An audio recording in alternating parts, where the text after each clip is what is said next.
बिस्मिल्लाहिर्रहमानिर्रहीम। अस्सलाम वालेकुम मेंबर्स व्यूअर्स, होप सब खैर खैरियत से होंगे। आज की वीडियो में जी कुछ बहुत इंपॉर्टेंट चीज़ें डिस्कस करने की, क्योंकि ये वीक बहुत ही इंपॉर्टेंट होने वाला है। एक तो सबसे पहले फ्लड इफेक्टेज और विक्टिम्स के लिए जितनी सपोर्ट, और ऑलरेडी बहुत से लोग, बहुत से दोस्त कर रहे होंगे, और जितनी सपोर्ट एक्सटेंड कर सकते हैं आप करें, और अपनी दुआओं में याद रखें। अल्लाह ताला उनको इस मुश्किल से जो सा वो बचाए। और ये जो एक इतना डिज़ास्टर हुआ है, इसका जो इम्पेक्ट ख़ास तौर पे जो जानी नुकसान है उसका तो कोई भी नेमुल बदल नहीं हो सकता। जो फाइनेंशियल लॉस है वो भी बहुत ह्यूज है, और उसका तो आगे जाकर अभी पता चलेगा कि रिहेबिलिटेशन प्रोसेस कितना टाइम लेता है, और फाइनेंशियल नुकसान एक्चुअल में वो जब कैलकुलेट होगा तो वो है कितना, और उसका हमारी इकॉनमी में कितना बुरा असर पड़ेगा।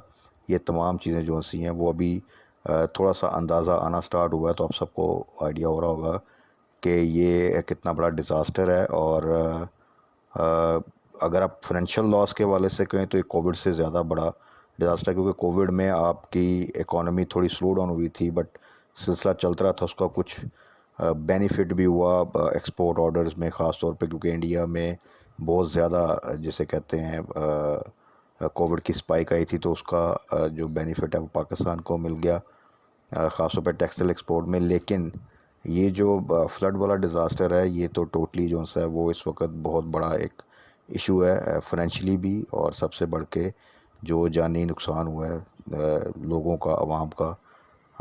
अल्लाह ताला सबको महफूज रखे और उनकी मदद फरमाए। उसके बाद जी कल के लिए स्पेसिफ़िकली, और ये पूरा वीक, इसमें कुछ बहुत इंपॉर्टेंट इवेंट्स हैं जिनकी वजह से मार्केट जोन सा है, जो कि ऑलरेडी अगर आप देखें तो पिछले दो, इवन अगर आप ट्रेडिंग सेशन देखें तो उसमें तकरीबन 700-800 पॉइंट लूज़ कर चुकी है।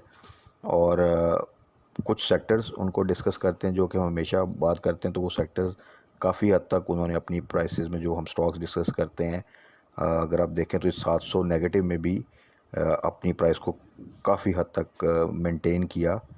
और ये इस वीक में क्योंकि अभी भी उनमें से बहुत से स्टॉक्स के रिज़ल्ट डेट की अनाउंसमेंट नहीं आई, तो स्टिल होप के आगे फर्दर एक रैली बन सकती है। Depending upon market recovery, market भी रिकवर कर सकती है। उसके लिए ज़रूरी है कि दो तीन न्यूज़ जो सी मार्केट एंक्शसली वेट कर रही है, ख़ास तौर पे आईएमएफ की न्यूज़, जो कल परसों तक डिसाइड हो जाएगा कि वो इंस्टॉलमेंट दे रहे हैं, तो वो फिर एक मार्केट के थोड़ा सा एक आप कह सकते हैं कि सपोर्ट हमें दे देगी। अदरवाइज़ अगर उसमें खुदा न खास्ता किसी किस्म का डिले आता है तो देन डेफिनेटली, क्योंकि ऑलरेडी बहुत सी चीज़ें जो सी हैं इस वक्त वो मार्केट को नेगेटिवली इफ़ेक्ट कर रही हैं, ख़ास तौर पे ये फ्लड डिज़ास्टर, प्लस उसके अलावा पॉलिटिकल इंस्टेबिलिटी, और उसके अलावा प्रैक्टिकली अगर आईएमएफ के पैसे नहीं आते और उसके साथ फिर जो फ्रेंडली कंट्रीज़ हैं उनकी जो कमिटमेंट्स हैं वो नहीं होती, तो फिर आप एक खुद ही एक्सपेक्ट कर सकते हैं कि मार्केट जो सा है वो कितना नेगेटिव इम्पैक्ट जो सा लेगी उस चीज़ का। So hope for the best. उम्मीद तो यही है कि इंशाल्लाह ताला कल किसी टाइम भी अच्छी न्यूज़ आ सकती है, जिस तरह कि मिफ्ताह इस्माइल ने कहा था। और आप सबको पता है कि वो जो लेटर का इशू हुआ और वो जो एक पैनिक उसमें क्रिएट हुआ कि कहीं ये आईएमएफ डील जो सा उसको ख़राब ना कर दे, तो उसकी वजह से भी एक प्रेशर फ्राइडे को रहा।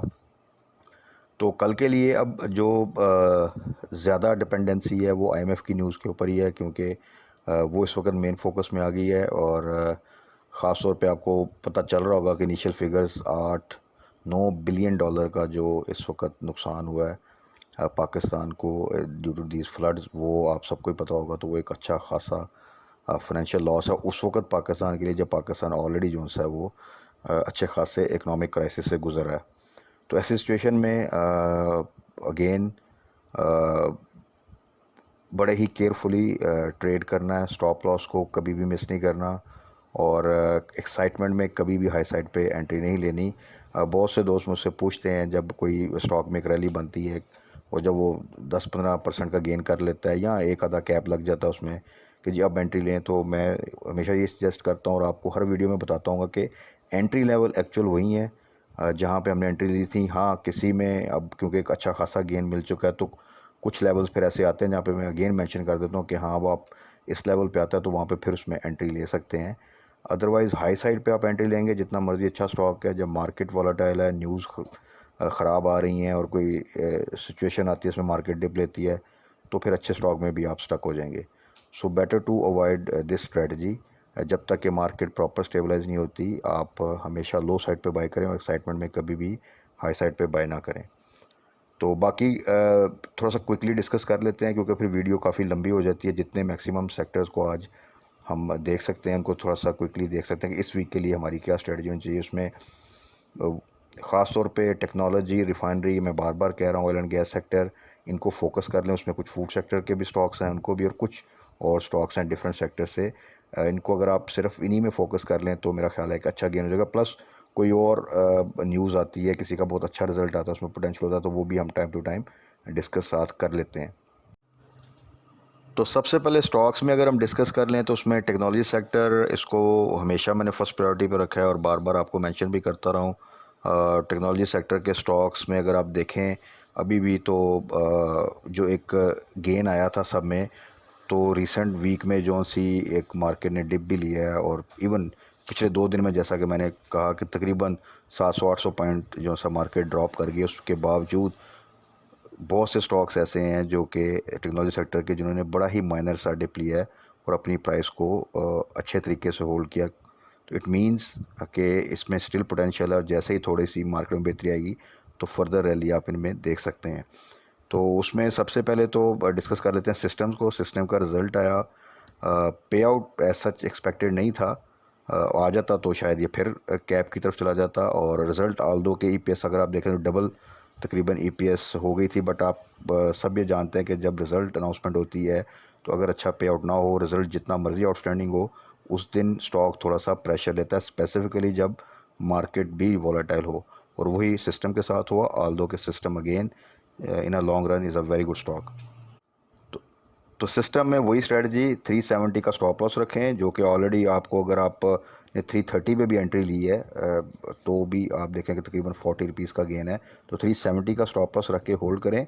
इंशाल्लाह ताला इसका एक्चुअल जो आप गेन देखेंगे, वो जब इसकी आगे रिज़ल्ट्स आएंगे और उसमें पे आउट के चांसेस होंगे और फर्दर इम्प्रूवमेंट आप ईपीएस में देखेंगे, तो ये आपको बहुत अच्छा गेन दे जाएगा। उसके बाद आ जाएं जी आप नेट सोल में। नेट सोल आपको याद होगा, इसके एंट्री लेवल वही 90 के आसपास है, 90 से बिलो। और अभी इस नेगेटिव मार्केट में 2 ट्रेडिंग सेशन ख़ास तौर पर, उसके बावजूद अगर आप देखें तो इसने 100 ब्रेक नहीं किया, और अभी भी जो इसकी क्लोजिंग आई है 101.5 है। So net sold again for me, मैंने हमेशा से इसको टारगेट किया था, हमने तकरीबन 2 माह पहले, कि जब इसका रिज़ल्ट अनाउंसमेंट होगी तब तक हमने इसको होल्ड करना है, और वो जो रैली जितना भी मैक्सिमम गेन आएगा वो हमने अचीव करना है। गेन का जो पोटेंशियल है वो बहुत ज़्यादा है, लेकिन वो डिपेंड करता है कि मार्केट कितना सपोर्ट करती है। अगेन ऑलरेडी प्लस में है और फर्दर गेन एक्सपेक्टेड है। So net sold again hold. इंशाल्लाह सितंबर में इसका रिज़ल्ट अनाउंसमेंट मोस्ट प्रॉब्ली आ जाएगा, तो फिर मार्केट की अगर थोड़ी सी भी सपोर्ट रही और चीज़ें जो आईएमएफ की हैं और बाकी जो चीज़ें सिर्फ इनलाइन हो गई इंशाल्लाह ताला, तो फिर आप इसमें एक फ़र्दर गेन देखेंगे। अभी के लिए 98 का स्टॉप लॉस रखें और होल्ड करें। उसके बाद आ जाएं जी नेक्स्ट जोन सा है वो टीआरजी। टीआरजी भी अगेन आपको याद हो, एक टाइम था जब ये 80 से नीचे ट्रेड करता था और थोड़ा सा 80 को क्रॉस करता था, जैसे मार्केट डिप थी दोबारा 80 से नीचे ये ट्रेड करना स्टार्ट कर देता था। अब माशाल्लाह अगर आप देखें तो इस नेगेटिव मार्केट में भी ये अपनी 90 की प्राइस को मेंटेन किया हुआ। 93.7 की इस वक्त इसने क्लोजिंग दी है, और 97.4 का तकरीबन हाई लगाया था रिसेंटली। तकरीबन आप कह सकते हैं 100 को भी टच किया था इसने। सो 90 के स्टॉप लॉस के साथ होल्ड करें। जब भी 100 को क्रॉस करके क्लोजिंग दे दे तो फिर आपने अपना स्टॉप लॉस जो है वो 95 पे ले जाना है। तो इस तरह आप इसमें भी एक फ़र्दर अच्छा गेन कर लेंगे, और जो आपने एवरेज की थी क्वांटिटी 80 बिलो, उसकी आप प्रॉफिट टेकिंग 95 से ऊपर किसी भी टाइम कर सकते हैं। ये मैं बार बार मेंशन कर रहा हूँ, टू सिक्योर योर प्रॉफिट। उसके बाद आ जाएं जी इवेंसियन। इवेंसियन का कल रिज़ल्ट है 29 को, और होपफुली 11 बजे इसकी जो सी है बोर्ड मीटिंग है, तो ड्यूरिंग ट्रेडिंग सेशन ही रिज़ल्ट अनाउंसमेंट हो जाएगी। उम्मीद अच्छे रिज़ल्ट की है। पे आउट भी हिस्टोरिकली अगर देखें तो बोनस जो है वो अनाउंस करता होता है। सो अगर एक अच्छा रिज़ल्ट विद बोनस आया तो इसमें आप फर्दर अच्छी मूवमेंट देखेंगे, तो देन होल्ड। अदरवाइज़ 80 के स्टॉप लॉस के साथ होल्ड करें। क्योंकि अगर रिज़ल्ट में किसी किस्म का पे आउट अनाउंसमेंट नहीं आती या रिज़ल्ट को इतना ख़ास नहीं आता तो फिर आप इसमें डिप देख सकते हैं। लेकिन ओवरऑल अगर देखा जाए तो अच्छी एक्सपेक्टेशन है एवियन से। सो एवियन 80 के स्टॉप लॉस के साथ आपने होल्ड करना है। उसके बाद है जी टैली का भी रिज़ल्ट अनाउंसमेंट मोस्ट प्रॉब्ली सितंबर में, बल्कि लेट सितंबर में जाके आती है। तो इसको भी अगर आप देखें तो इस नेगेटिव मार्केट में जो recent 2 trading session I one जिसमें 300-400 पॉइंट मार्केट नेगेटिव क्लोजिंग दी है, तो उसमें भी बड़ी माइनर सी इसने जो सा डिप लिया है। आल्दो कि आपको पता होगा कई दफ़ा ये मार्केट थोड़ा सा भी डाउन जाए तो ये लोअर लॉक की तरफ चला जाता है। सो टैली अगेन अच्छी सपोर्ट के साथ और अच्छे वॉल्यूम के साथ जो है वो इस प्राइस पे सस्टेन कर रहा है। और आने वाले दिनों में मैंने आपको कहा था कि इजीली 13-14 की प्राइस, और अगर रिज़ल्ट जो कि एक्सपेक्टेड है कि अच्छा आएगा तो फिर फर्दर आप देखेंगे कि ये 17-18 तक भी जो है दोबारा से जा सकता है। So again buying range 10 to 11, और उसके बाद फर्स्ट प्रॉफिट टेकिंग जो सी है वो आपकी 13 अबव। और अगर फर्दर जो है इसमें मूवमेंट अच्छी बनती है, मार्केट सपोर्ट करती है, तो देन फर्दर जो प्रॉफिट टेकिंग हम देख लेंगे 17-18 के पास। तो टेक्नोलॉजी सेक्टर के बाद जब डिस्कस कर लेते हैं ऑयल एंड गैस सेक्टर और स्पेसिफिकली उसमें रिफाइनरी सेक्टर के स्टॉक्स को कि उनमें हमारी क्या स्ट्रेटजी होनी चाहिए। उसमें सबसे पहले हैस्कोल आपको याद होगा, इसको मेंशन किया था और 6.5 से नीचे इसकी बाइंग सजेस्ट की गई थी और 6 के स्टॉप लॉस के साथ। तो ये 6.3 को आई थिंक टच करके उसके बाद दोबारा 7 क्रॉस किया और अभी दोबारा ये 6.58 की इसने क्लोजिंग दी है। मार्केट काफ़ी नेगेटिव रही लेकिन इसने भी अपनी प्राइस को समहो अब मेंटेन किया हुआ है। न्यूज़ कुछ बेहतर आ रही हैं, एनुअल जनरल मीटिंग का नोटिफिकेशन भी आ चुका है, रिहेबिलिटेशन के हवाले से भी इनका कॉर्पोरेट ब्रीफिंग का सेशन जो है वो उसकी भी अनाउंसमेंट है।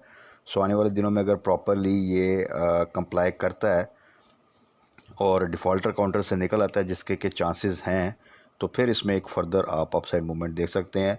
सो फॉर मिनिमम रिस्क 6 के स्टॉप लॉस के साथ 6.5 से नीचे बाय करके आप इसको होल्ड कर सकते हैं, तो इसमें भी एक अच्छा गेन मिल सकता है।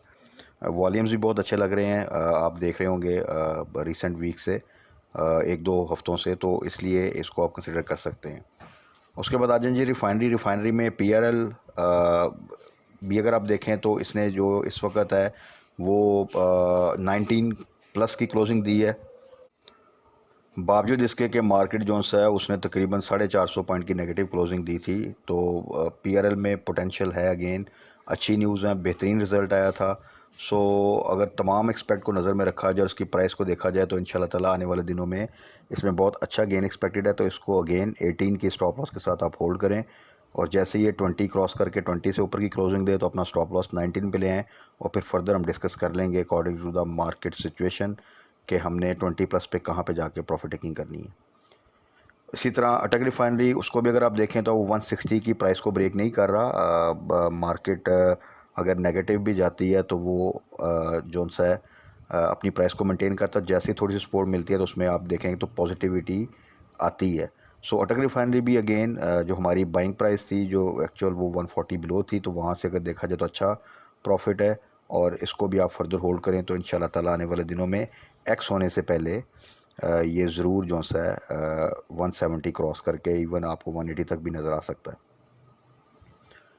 इसके साथ ही फिर जी सिनर्जी छोटा स्टॉक, अगेन वही स्नैरियो जो हम डिस्कस करते हैं कि जैसे रिफाइनरी सेक्टर में मूवमेंट आती है तो फिर आप देखें तो जैसे अटक रिफाइनरी, नेशनल रिफाइनरी मूव करते हैं, PRL मूव करता है, तो फिर उन्हीं को फॉलो करता है सिनर्जी भी। और सिनर्जी भी अगर आप देखें तो 5.5 से ऊपर ही ट्रेड कर रहा है। सो इसको अगेन वही इसकी बाइंग लेवल थे 5.5 से नीचे, और जैसे ही 6 क्रॉस करके 6.5 की तरफ जाएगा तो फिर हम 6 के स्टॉप लॉस के साथ उसको होल्ड करेंगे। पोटेंशियल इसमें एग्जैक्टली है कि ये 7 को भी क्रॉस कर सकता है, और अच्छा रिज़ल्ट आया तो इसमें ज़्यादा अच्छी मूवमेंट आ जाएगी क्योंकि इससे अच्छा रिज़ल्ट ज़्यादा एक्सपेक्टेशन नहीं होती। सो एक बहुत अच्छा रिज़ल्ट अगर ये अनाउंस करता है तो फिर आप इसको इंशाल्लाह ताला आने वाले दिनों में 8 को भी ये टच कर सकता है और क्रॉस कर सकता है। उसके बाद है जी OGDC में पोटेंशियल तो बहुत ज़्यादा है, और लेकिन अभी काफ़ी अरसे से ये उसी प्राइस रेंज में मूव कर रहा है, यानी 77-76 के पास आता है, वहाँ से बाउंस बैक आता है। रिसेंटली 87-88 के पास भी गया था, और अब फिर ये जो सा है आप देखें तो इस वक्त वो 82-83 के पास जो सा है ट्रेड कर रहा है। पोटेंशियल बहुत है, बट इसकी जो इक्विटी इन्वेस्टमेंट की जो फ़ॉरेन ख़ास तौर पे जो उनसे हमारे मिडिल ईस्ट के जो से इन्वेस्टर हैं उनके लिए जो एक प्लान बन रहा है, तो उस लिहाज से जब तक वो चीज़ें प्रॉपरली प्रैक्टिकली इम्प्लीमेंट नहीं होती तो बहुत ज़्यादा स्पाइक इसकी प्राइस में मुश्किल लग रही है। लेकिन आने वाले दिनों में जैसे ही चीज़ें थोड़ी सी बेहतर होंगी तो ये आपको बड़ा इजीली 100 प्लस जो है वो मिलेगा। और अभी भी जो अगर आप देखें तो बड़ी अच्छी प्राइस पे अवेलेबल है। स्ट्रेटजी इसमें वही रखें, 80 का स्टॉप लॉस लगा के होल्ड करें, और जब भी 85 से ऊपर जाए तो वहाँ पे प्रॉफिट टेकिंग करें। तो फिर क्योंकि मार्केट में वॉलेटिलिटी रहती है तो चांसेस यही हैं कि ये दोबारा 80 की तरफ आए। तो उसी स्ट्रेटजी को अगर आप फॉलो करेंगे तो इंशाल्लाह ताला विद मिनिमम रिस्क एक अच्छा गेन और अच्छी स्विंग ट्रेड्स भी आपको इसमें मिलती रहेंगी। तो ये तो थे जी technology and oil and gas sector. अब थोड़ा सा क्विकली फूड सेक्टर को और कुछ दूसरे स्टॉक्स को भी डिस्कस कर लेते हैं। तो फूड सेक्टर में सबसे पहले मिचल्स अगेन मैंने लास्ट वीडियो मेंशन किया था कि जब भी 100 से नीचे आए तो प्रेजेंट सिनारी में वहाँ पे आप इसमें री बाय कर सकते हैं, एवरेज कर सकते हैं या दोबारा से बाय कर सकते हैं। इसको 2-3 अच्छी ट्रेड्स में हमने बड़ा अच्छा गेन किया, तो जिन्होंने प्रॉपरली फॉलो किया वो दोबारा 100 बिलो बाय कर सकते हैं। इसमें पोटेंशियल है अगेन कि दोबारा से आपको इंशाल्लाह ताला 120 प्लस की प्राइस दे जाएगा, बट साइड आइटम है, होल्ड करना पड़ेगा। सो 100 बिलो आप बाय करके इसको होल्ड करें तो इंशाल्लाह ताला आने वाले दिनों में एक अच्छी मूवमेंट आप इसमें देख सकते हैं। इसी तरह नेशनल फूड्स, तो NATF जो है वो भी एक साइड आइटम है, और इसकी एंट्री जो सी थी वो 143 142 इसके अराउंड हमने ली थी, और 160 को इसने टच किया। 155 के पास है इस वक्त, तो जिन दोस्तों के पास है होल्ड करें।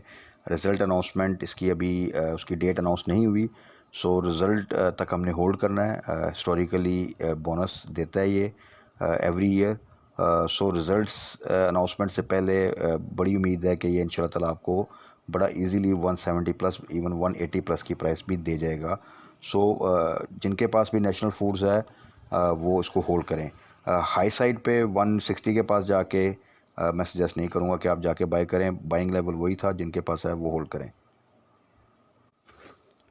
उसके बाद है जी क्लोवर अगेन इसके कुछ इश्यूज़ रहे, वो तमाम चीज़ें हम प्रीवियस वीडियोस में डिस्कस कर चुके हैं। इसके लिए स्ट्रेटजी यही है कि बिलो 20 इसकी बाय है, एक्चुअली 19 के आसपास बेस्ट बाय है, वहाँ पे बाय करें। और तो ये नॉर्मली 20 की प्राइस को मेंटेन कर रहा है, और आने वाले दिनों में इसमें क्योंकि ये भी साइड आइटम है, अगर एक रैली बनेगी तो इंशाल्लाह ताला ये ईज़िली आपको 25-30 की प्राइस दे जाएगा। सो जिन दोस्तों ने भी इसको बाय किया हुआ है hold and wait for the rally इंशाल्लाह ताला जो कि ड्यू है, और उम्मीद है कि इसके रिज़ल्ट में भी कुछ बेहतरी आ रही है, और आने वाले रिज़ल्ट में भी इंशाल्लाह ताला उम्मीद है कि एक अच्छी अनाउंसमेंट आएगी जिससे एक प्री रिज़ल्ट रैली जो सी है वो एक्सपेक्टेड है। So for clover 20 below buy, and जिन्होंने बाय किया हुआ है वो इसको होल्ड करें। जैसे ही 21 से ऊपर की जो सा क्लोजिंग दे तो फिर हम जो सा इसका जो स्टॉप लॉस है वो 20 पे ले जाएंगे। उसके बाद है जी FFL स्मॉल स्टॉक्स में मैंने रिसेंट वीडियो में भी डिस्कस किया था कि FFL below 7 is a very good buy, और वहाँ पे आप बाय करें। अच्छी न्यूज़ हैं कुछ इसमें, कुछ इनके एग्रीमेंट भी हुआ है जिनसे इनको रेवेन्यू गेन भी होगा। ओवरऑल अगर देखें तो रिज़ल्ट में इम्प्रूवमेंट आ रही है स्लोली। प्राइस बहुत अच्छी है, काफ़ी देर से इसी प्राइस पे ये अकोमोलेट हो रहा है। सो बिलो 7 जिन दोस्तों ने हाई साइड पे बाय किया बिलो 7 एवरेज करें। अब आप देखें कि नेगेटिव मार्केट में भी उसी प्राइस रेंज में अपने आप को जो सा मेंटेन करता है। जैसे थोड़ी सी मार्केट सपोर्ट होगी ये बड़ा इजीली आपको 1-2 रुपये का गेन दे जाएगा, तो जो क्वांटिटी आपने एवरेज की होगी उसकी आप इजीली प्रॉफिट टेकिंग कर सकते हैं। उसके बाद है जी फाइनल प्रीमा आपको याद होगा 19 से बिलो इसमें हमने टारगेट किया था। अच्छे रिज़ल्ट हैं इसके, अच्छी कंपनी है, ब्रांड आप सब जानते हैं प्रीमा के जो इस वक्त मार्केट में अवेलेबल हैं। और अभी अगर आप देखें तो नेगेटिव मार्केट के बावजूद 21 से ऊपर जो सा ट्रेड कर रहा है, अच्छा पोटेंशियल है। अभी भी इसकी भी डेट अनाउंसमेंट नहीं आई, जैसे ही आएगी अच्छा रिज़ल्ट एक्सपेक्टेड है तो इसमें आप इजीली मेरा ख्याल है कि फ़र्दर 3-4 रुपये का गेन दे सकते हैं। सो जिन दोस्तों ने इसको बाय किया था 19 के अराउंड या 20 से बिलो वो होल्ड करें, और जैसे ही ये 22 के आसपास जाए तो 20 के स्टॉप लॉस लगा के फिर आप साथ साथ हर 1 रुपये के गेन के ऊपर आप अपना 1 रुपया ऊपर जो सा वो स्टॉप लॉस लिया करें। तो उम्मीद है कि इंशाल्लाह ताला रिज़ल्ट से पहले इसमें एक अगर मार्केट की सपोर्ट रही तो आप 25 इसको ईज़िली टारगेट कर सकते हैं, इवन 30 का भी टारगेट कर सकते हैं, depending upon the market situation and it's movement. तो ये तो थी जी आज की वीडियो, जिसमें कोशिश की है कि जितना मैक्सिमम स्टॉक्स को हम जो सब डिस्कस कर सकें, और सेक्टर्स को तो उसमें technology sector, oil and gas sector और फूड सेक्टर को हमने उनके कुछ स्टॉक्स को डिस्कस किया है। बाकी कल के लिए न्यूज़ पे फोकस करें। दुआ करें कि आईएमएफ की न्यूज़ की तरफ जो सी है वो एक प्रैक्टिकली एक अच्छी न्यूज़ आ जाए उनकी तरफ से, तो देन एक थोड़ा सा मार्केट को एक अच्छा सपोर्ट मिल सकता है। बाकी अगेन दुआ गो रहें, जो हमारे भाई हैं जो कि इस वक्त ये जो फ्लड है उससे इफ़ेक्टेड हैं, और जितनी सपोर्ट आप कर सकते हैं अपने लेवल पे वो ज़रूर दें। और उम्मीद करनी चाहिए कि जैसे ही चीज़ें स्टेबलाइज हों तो फिर हमारी मार्केट के लिए भी इंशाल्लाह ताला काफ़ी पोटेंशियल है उसमें कि वो अच्छा गेन कर सकती है। बट अनफॉर्चुनेटली हम एक क्राइसिस से निकलते हैं तो दूसरे क्राइसिस में चले जाते हैं, जिसकी वजह से मार्केट को प्रॉपरली एक स्टेबलाइज मोड में मूवमेंट का मौका ही नहीं मिल रहा। सो तब तक के लिए अपनी स्ट्रेटजी वही रखें, स्टॉप लॉस को ज़रूर इम्प्लीमेंट करें, हाई साइड पे बाय ना करें, लेवरेज पे बिल्कुल बाय ना करें, और बाइंग लेवल हमेशा डिप पे रखें। पेनी स्टॉक्स को थोड़ा सा अवॉइड करें क्योंकि हमेशा वो थर्ड फेज़ में चलते हैं या किसी न्यूज़ की वजह से चलते हैं। अच्छे स्टॉक्स जब अच्छी प्राइस पे अवेलेबल हैं तो उन पे फोकस करें, तो इंशाल्लाह ताला आप मिनिमम रिस्क के साथ एक अच्छा गेन कर लेंगे। बाकी कल मार्केट क्लोजिंग के बाद फर्दर स्टॉक्स को डिस्कस कर लेंगे कि उनमें हमारी क्या स्ट्रेटजी होनी चाहिए। तब तक अपना ख्याल रखिएगा, दुआ में याद रखिएगा। Stay blessed. अल्लाह हाफ़िज़।